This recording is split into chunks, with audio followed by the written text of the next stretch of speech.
This will absolutely help you slam the door on toxic cycles in your life. So, background story. Those of you who have watched my previous videos know that I am currently in the dating market. So, on occasion, I will do speed dating. And so, recently, I did attend a speed dating event and it was quite successful, if I do say so myself. Managed to come out with a few matches, have been in contact with a few. Fantastic. So one gentleman in particular, um, seemed nice, great, matched, and so how it works is that if you match, the organizer will send an email with both of your emails on it and say, "Hey, basically, you guys take it from here." And so, me being a woman,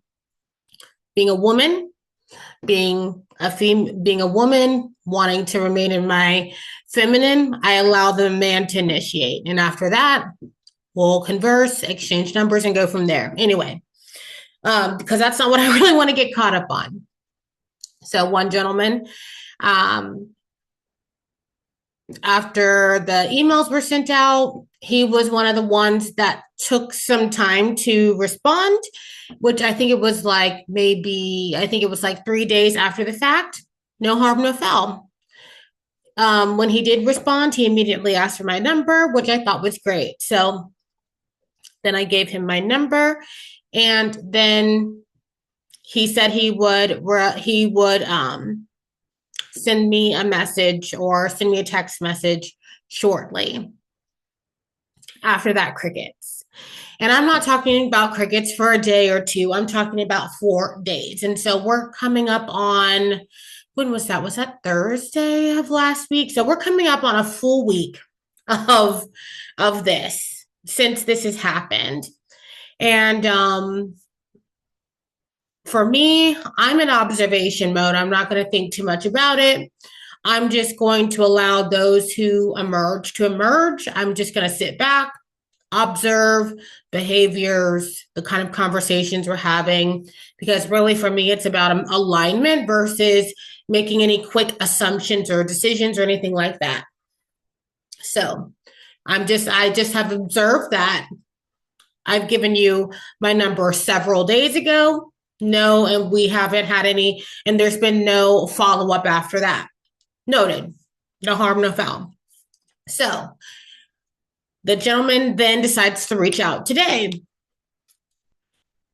But not only does he reach out today, he then follows up with, "Oh, hey, Tiffany, how are you?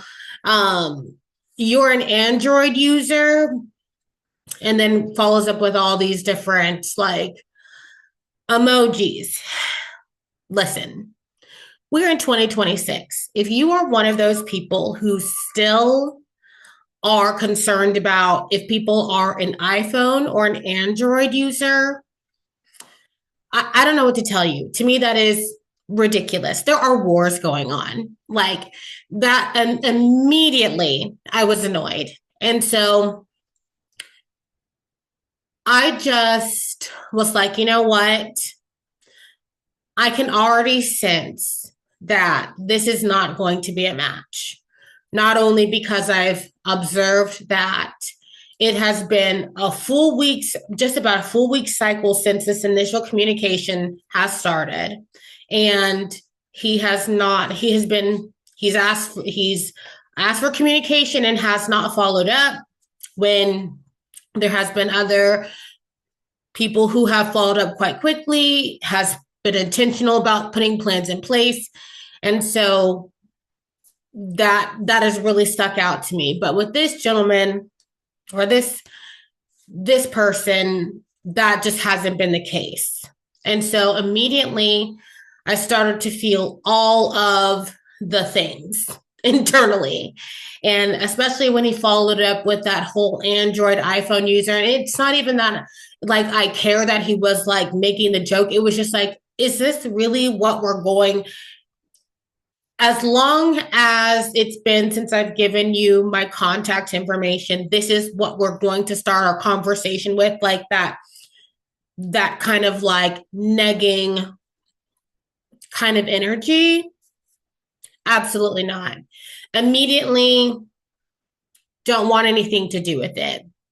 And so some people might find that like, oh, well, but as far as my body recognized that kind of energy from the kind of people that I've been involved with in the past from jump, because it starts this way in the beginning. But then as you go down the line, then the negging gets more and more and more and more and more, and it grows into bigger and bigger and bigger issues because you're doing the tit for tat thing, it's banter, and then you're doing the tit for tat thing, and then now you're insulting each other, and it just grows into something bigger. So for me, I'm not saying this may be completely different for somebody else, but for me, my body immediately recognized what that energy was. And so I was like, I have to shut this down. I'm shutting it down because my boundary is I am not going to interact or even pursue something that I know that 6 months down the line, 3 months down the line is going to be a problem. I'm already identifying characteristics and traits in somebody that I've already dealt with in the past. And so I'm putting my boundary up, and I'm not even going to engage. Because if I engage, and the thing about it was what the old version of Tiffany, the people pleasing version of Tiffany wanted to do was start to rationalize for him. Well, maybe, some people, with this dating pool market, maybe, some people like to do background checks and Google search. No, it doesn't matter what the scenario was. It's that you have had my contact information for well over 4 days with no type of communication. And I know that does not work for me. And so, with that being the case, I have to be able to honor my boundaries, especially when you're following. It would be one thing if he's like, hey, I was doing work or I was away or whatever. Even if it would have been different if he would have just even followed up with a, hey, how are you? It would have been a different story, but then following up with that negging energy, I know exactly what that's going to turn into. So I had to put my boundary, I had to put my foot down. I had to establish that boundary real quick. And so you being able to uphold your boundaries in this season is going to slam the door on toxic cycles. Because, like I said, I was starting the old version of Tiffany who was starting to rationalize for this person that I do not even know. Because he could have been very well busy doing whatever, and that's fine. But also, he could have been sitting on his laurels doing what God knows what. It's not my business. It's not my business. But what I do know is the physical reactions that my body started to experience, starting to having that small interaction with this person. And so being able to identify the patterns, pattern recognition, being able to pick up on those patterns quickly and not rationalize yourself out of them, not talk your way around them, not juggle them, not jockey them, not do any of that stuff, but just recognize it for what it is, uphold your boundary, and move on. That slams the door on the toxic cycle. Because if I would have done what I normally would have done, I probably would have laughed it off and just would have played into the joke. And then God knows where we would be 6 months from now, because then I probably would have started doing the banter thing. And then after it gets too jokey, and then we're insulting each other, and I want him to stop in 6 months, then, well, this is how we established our relationship. So I know that doesn't work for me. So we're not even going to start. And as far as I'm concerned, the way you move is not intentional enough for me, not what I'm trying to pursue. And that is fine for you. I'm not going to ask you to be more intentional for me. I'm just going to move on, because you've got to decide what you want. And this is, I know what I want. And if you're not displaying the characteristics and the behaviors and a long time and a long-term life partner, a husband, then we're moving on very quickly. And so I was like, yeah, because that could have ended up being real bad. And that was a test for me. Like, knowing the season that I'm going into, knowing that what's on my heart as far as a partner is concerned. Am I going to give that up? Am I going to compromise? Am I going to allow some wiggle room in my boundaries? Am I going to allow somebody to just kind of show up and be kind of laissez-faire in my life? Or am I going to require someone to show genuine interest? Because there are people out here who want a casual relationship. It's just not me. So I release you to find someone who was looking for something casual, because I've certainly encountered people who have been moving with intention. And I tell you, it did not take 4 days for a turnaround. So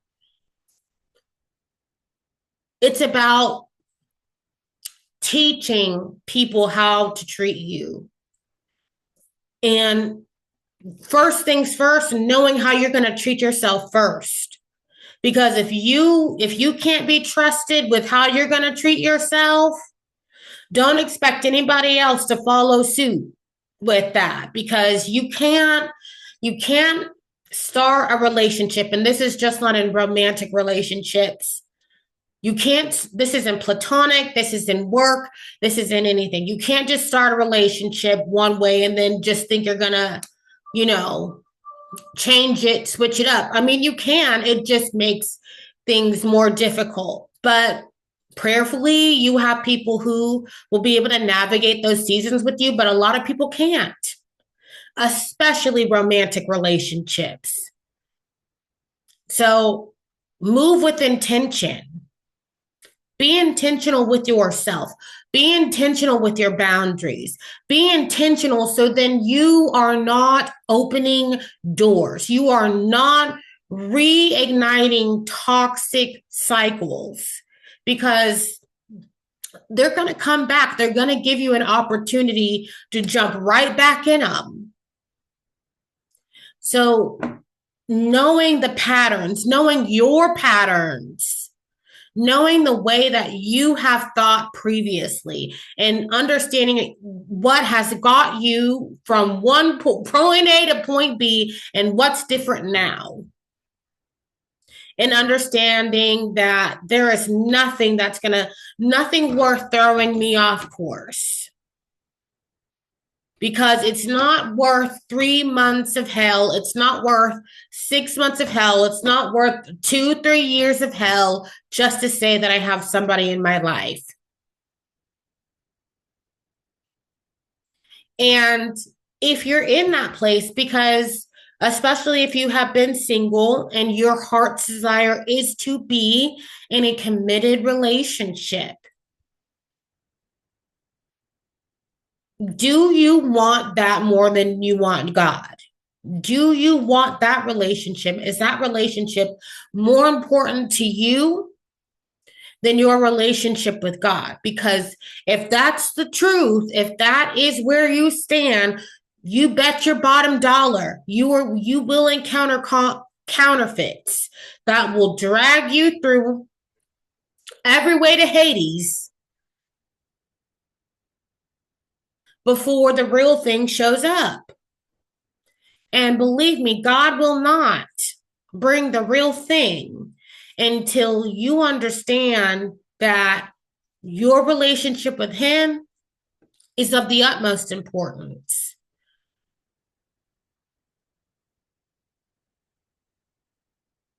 And so I just wanted to share that with you. I just thought that was just so interesting that that happened, because nobody's perfect. And even when you think you're healed completely, I think we're always going to be working towards just remaining in a good place. And you know what? We see soft life, and